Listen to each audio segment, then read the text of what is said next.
दे सामान गने मान करबौ छौड़ी दे सामान गने मान करबौ। अभी बच्चा ही अच्छा से जवान करबौ अभी बच्चा ही अच्छा से जवान करबौ छौड़ी दे सामान गने मान करबौ छौड़ी दे सामान गने मान करबौ।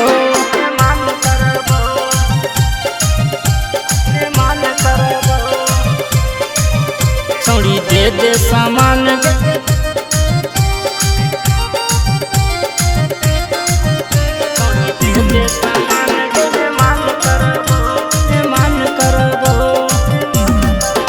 आगे भागो ही काहे तहुरु करू को सब दिना देबौ सैया वाला सुख। सुनही आगे भागो ही काहे तहुरु करू को सब दिना देबौ सैया वाला सुख। चस चरत नहीं घास के ध्यान रखबौ चस चरत नहीं घास के ध्यान रखबौ छौड़ी दे सामान गने मान करबौ छौड़ी दे सामान गने मान करबौ।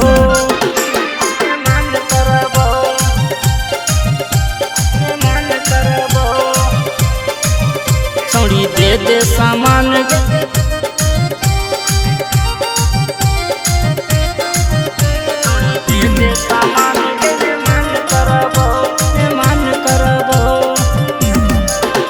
आगे हाथा पसारी मांगो हो कुंदना मा रोयल रोहितवा पर दे दयाना मा बुझली गे। आगे हाथा पसारी मांगो हो कुंदना मा रोयल रोहितवा पर दे दयाना मा।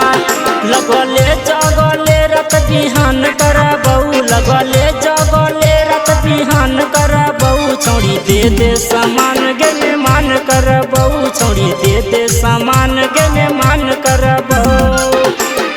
Presented by Rama Films।